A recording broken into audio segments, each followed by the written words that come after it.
oylap tapmak, doğru karar kabul etmek, akıllı çukur iş etmek, futbolda karşıdaşını aldap ötmek, oyunda yeniş kazanmakta ulu kömek ediyor. Käbir futbolçular bar, bul işler olur üçün yönetici iş olup görünüyor. Hemmenize assalamu alaikum demek bilen Tüm Futbol kanalı size birbirinden kızıklı videolar tayarlamaya devam ediyor. Eğer kanalımıza taze olsanız kanalı koşulmayı yattan çıkarmayın.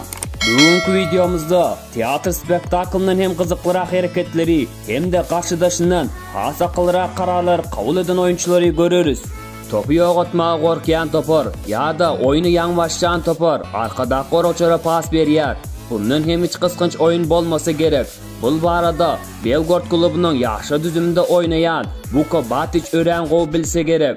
Suudiya oyunu başlayandan dörü topu depip derveze gol vuruyor ve dervezevanın öňe çıkıp gidenden peydalanıyor. En kızıklı yeri bolsa bu gol 3 sekundda urulup tarihi en tez gol bolup giriyor. 2002 yıldaki Çempionlar Ligası'nın final oyunu yadınızda mı? Hava Şol Zidane'ın betinden uran golu bardı gurrun gitmekte. Real'a karşı oynayan Bayer utulan bolsa hem onların gol oyun görkezen dövürti.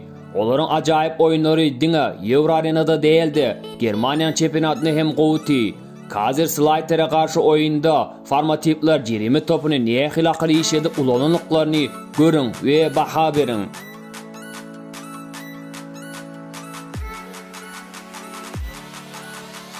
Kreatif oyuncu hükümünde 2017 yıl Ajax Sparta oynayatmamız mümkün. Ajax oyuncu topardaş yerde yatanlarını görkezip oyunu toxtatmalı deyip görkeziyor ve karşıdaş arka gözlerinden oyunu devam ediyor. Oyun adatlı bolmasa hem akıllı karar bolýar. Buna näme diýäňiz? Pikirlerinizi tesirde yazıp kaldırın. Aldo Divari, şular ýaly gördüňizmi? Jerimi topu depjek bolan klubun oyunçulary karşıdaşyň diwarının arasyna goşulyp durýarlar. Top depilenden oturup kalýar, şeýdip gol urýarlar. Florial aktörlük häsiýeti bilen futbolda däldi. Teatrda köprek ağrı kazanırdı deyip oylayarın. Afrika'nın sonku kubonda Aljer'in goraççısı Romier karşıdaşının en gowy hücumçusunu orijinal yol bilen toxtadyp kalýar. Futbolçu Ulfrip hücumçusu Zaha'nın golundan tutup öz yüzüne urýar ve hücumçuya kızıl kartçıka bermeklerini Suudiyadan soraýar. Suudiya bolan wakadan habar bolmasa Zaha gülküden özünü zordan saklan bolsa gerek. Näme bolsa hem goraççı öz wazifesini ajaýyp derejede ýerine ýetirdi. Ine bu wakanyň gahrmanlarynyň oynan kiçirek spektakl oyunlaryna bayrak berse bolar. Oyunçular topu kim depmeli deyip öz ara dawa eden ýalyk görkezip derwezewany garaşmadyk ýagdaýda jerimi topu depip gol urýarlar. Sepp Maier Bavaria klubunyň en gowy derwezewany bolýar. Bir neçe sapar Germaniya çempionu bolýar. 3 gezek Euro Çempionlar Ligasynyň ýeňiçisi bolýar. Derwezewany super özüni ynanýan derwezewan diýip at bersek bolar. Tarihta galan derwezewanyň ajaýyp fintleri we hereketleri sizi hayran galdyrar. Bu real hereketleri Neuer'de hem Alexander Becker'de hem gören däýsiňiz. Eger derwezewanyň ajaýyp hereketleri göňüňize yaran bolsa, hökmen bir like basın. Yeni bir ajaýyp jerimi topundan urulan gol. Kim hem möhüm oyunda ayakka bağcını bağlar deyip inanarsınız. Dine goraççylar däldi. Hatta derwezewan hem hücumçy ayakka bağcını bağlar deyip oylaýar. Marcel Bordan bolsa bitinden gol urup gidýär. Häzirki zaman futbolunda bolsa derwezewany şular ýaly hereketler bilen aldyýarlar. 2015-2016 yıl mövsümde Lyon klubuna karşı Belgiýanyň Gentes klubu bilen duş geldi. Birinci bölümün ortalarında yereyeleri Antel Lopez derwezi öňünde jerimi topunu işleýärler. Jerimi topunu bolsa Daniel Milivic depýär. Onun 3 san topardaşy bolsa karşıdaşynyň hemde derwezewanyň görjek topunu gizläp durýarlar. Bu wagt bolsa Lopez'in topu haýsy tarafa depileceğini giş düşünýär. Daniel klubuna bolsa möhüm gol urýarlar. 80 yıllar başında bu işi Johan Cruyff amala aşırantı. 2016 yıl bolsa Lionel Messi bilen Luis Suarez bu işi qaytaladylar. Yaşlar arasında Çempionlar Ligasında Shakhtar Donetsk futbolçulary bolsa tarihi penaltyny yeni bir sapar qaytaladylar. Mühim oyunda bul, yaş oyuncular bu işi amala aşırdılar. Kızıklı fakt, bular yalı penaltini birinci sabır 1958 yılda Belgiya ve İslandiya arasında geçirilen oyunda amala aşırılan. Yeni 80 yıllara qaydiyarız. Menimçe şol vaqt çıdamlı, güýçli oyunu değildi. Akıllı iş edip oynanan oyuna ünüs berenler bolsa gerek. Tamaşaçılar häzirki wagtda Lionel Messi bilen Cristiano Ronaldo'nun oyununu nähili gözleseler, şol wagtlar hem şolar ýaly gözlänler. Şu jerime topun oyun oluşunu gözlän. Esasy iş yüz götürüm yerine getirildi. Gol hem vuruldy.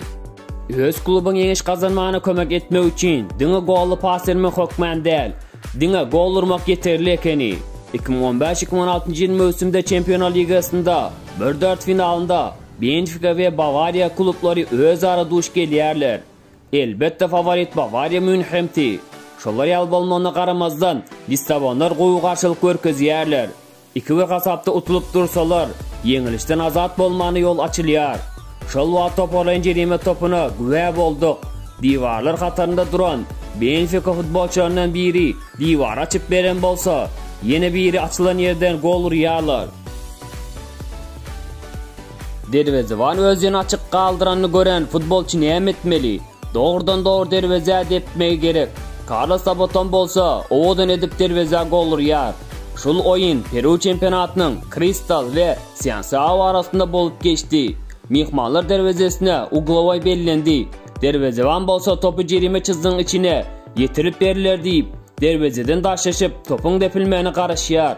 Şol wagt Carlos Sabaton yıldırım tizinde derweze tarap topu depýär ve owadan gol urýar.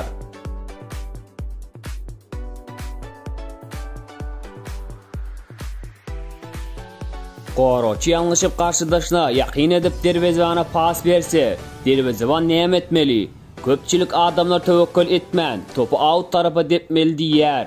Ýöne güýçli klubun güýçli derwezewanlary özüne anan ýagdaýda owadan oyun görkezer. Hem de anamly ýagdaýda topu öz toporunda saklap galýar. Menimçe Deheya diňe elinde däldi, ayaklarynda hem anamly oýnap bilýärni görkezip goýdy.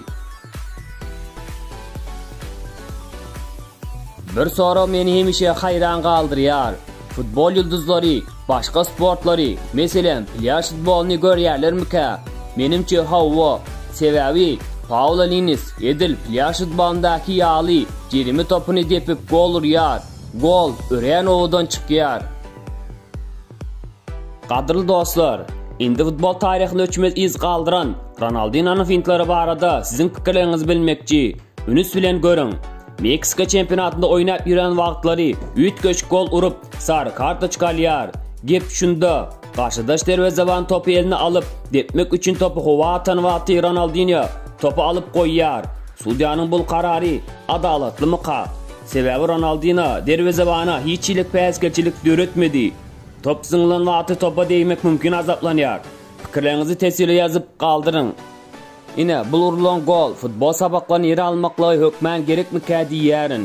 1997-1998 yıl mövsümde Germaniya çempionatında München Gladbach ve şäherli Geret klublar duşýarlar. Şol oyunda mihmanlar jerime topu işleýärler. Hem de häzir derwezewan depýär diýip duran bir wagtda hemmeni hayran kaldırýar. Olaryň amala aşyran kombinasiýasy diňe goroçlary däldi, derwezewany hem hayran kaldırýar.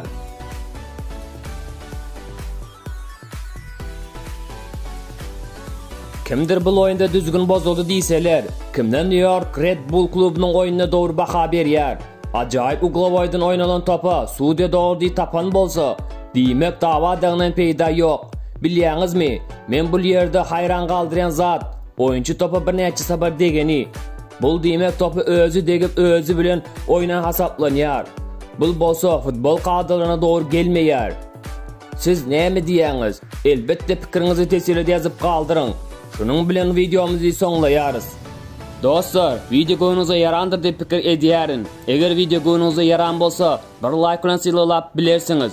Dostlar, indiki video kim hakynda bolmagyny isleýäňiz, tesirli ýazyp kaldyryň.